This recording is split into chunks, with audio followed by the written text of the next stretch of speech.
I'm Chris Cornett. I'm the Director of Service and Aftermarket here at Adaptec Solutions. Eamon, if you want to introduce yourself. Yeah, sure. So my name's Eamonn Griffin. I'm the field service manager for Krispy Kreme. Essentially, we have a few hundred Krispy Kreme stores around the country that we maintain the equipment. We also install equipment, sometimes remove equipment if a store is closing, but the primary role is regular maintenance and repairs on the equipment in all of those stores throughout the country. And Eamon's got some top-notch techs on staff, but he's got limited availability because most of his technicians are local to the Winston-Salem market. He's got a couple scattered in other areas. So Adaptec Solutions has been working with Eamon's team over the past couple of years to expand their capabilities and response times by providing a network of our 80 plus service technicians around the country to service the locations that need help faster than they might be able to respond with their own team. Indeed. So, we over the years, our group has had anywhere from about 5 to 18 technicians as the company has expanded and shrunk actually, because maybe about 15 years ago we closed a lot of stores that were not producing well enough. So here recently, the company Krispy Kreme is made up of corporate and franchise stores, and in the last few years, we bought a lot of franchise stores and converted them into company. Those franchise stores previously were not using our services in the field service group for Krispy Kreme. So, in a span of about 6 months or a year, the number of stores that my group serviced with our, at the time, 7 technicians went from about 200 to about 270.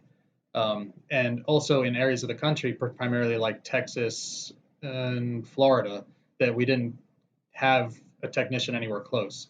The solution that has worked very well for us is to partner with Chris and his team and utilize the technicians that you guys have spread out throughout the country to handle our needs, both on a preventative maintenance basis and also on a repair basis, which has been very, very helpful for us to be able to have a technician really at anywhere in the country, any stores that we service, a lot more quickly than we could with our core what is now 8 technicians. And Eamon and I put together a phased launch plan, and we started with a small grouping of stores, and we migrated that to where we're working in Texas, Florida.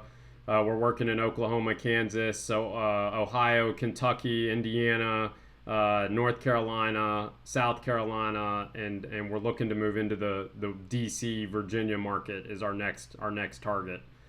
So we put together that plan. It was a 5-step plan, 5 phases. And Eamon, I think you'd agree we've been pretty successful at scaling that and growing and adding techs where needed and training techs where needed and growing our capabilities to be able to meet your demand. Certainly. And you mentioned like DC, and there's a couple other areas where we're still hoping to kind of give you guys more business. Even with our technicians, we don't have intentions of growing the number of our technicians, but we have several that are going to be retiring soon. So, for instance, 2 of them are in their mid 60s that live in North Carolina.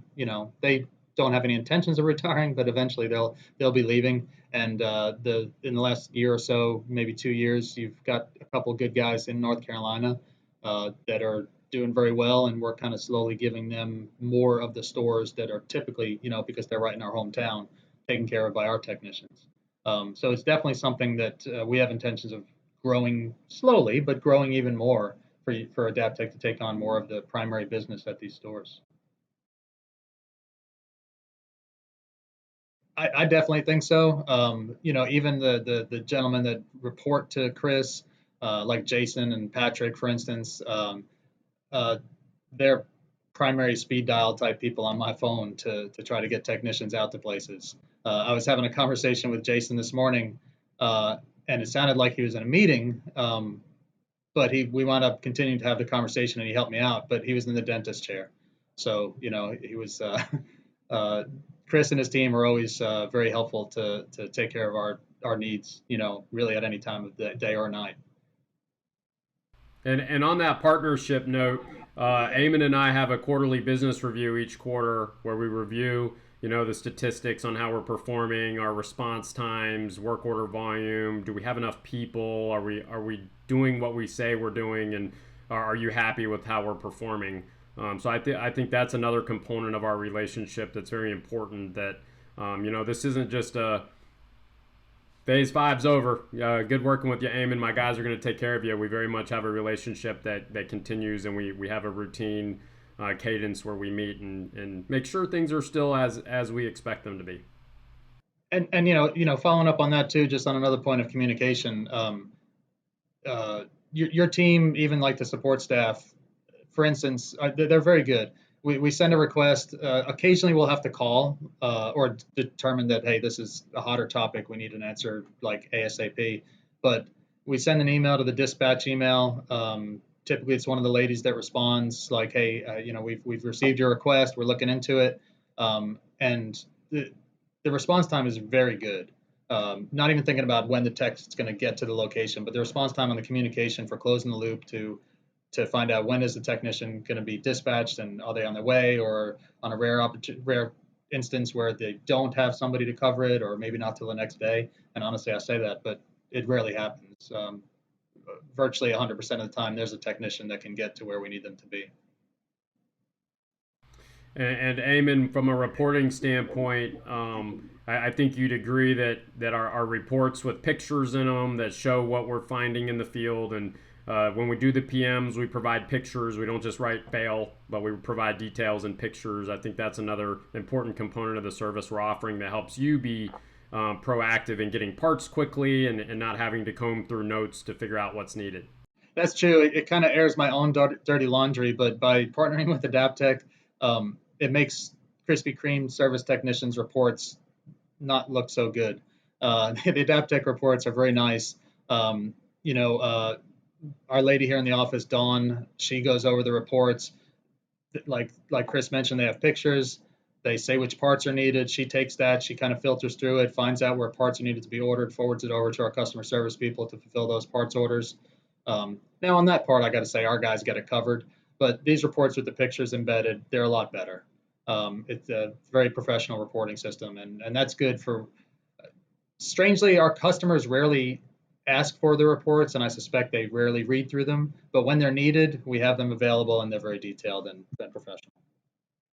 And something we've done for Krispy Kreme that we can do for anybody is we loaded their own part numbers and descriptions into our system. So when our techs are using parts or requesting parts, they're using the Krispy Kreme specific information, which makes it much easier for Eamon to be able to, and his procurement team, be able to identify the right part and get it out to the customer. That is true. It makes our customer service guys pretty happy. We unfortunately, the Krispy Kreme system is it's about the antithesis of like Amazon. Like almost every part has to be examined and investigated to try to figure out what the part number is if it's not one of our top like 100 movers. So making this just like a cookie cutter order for our customer service guys is nice to have. Eamon, I know you got to run. Thank you so much for your time. Oh, sure. You're welcome.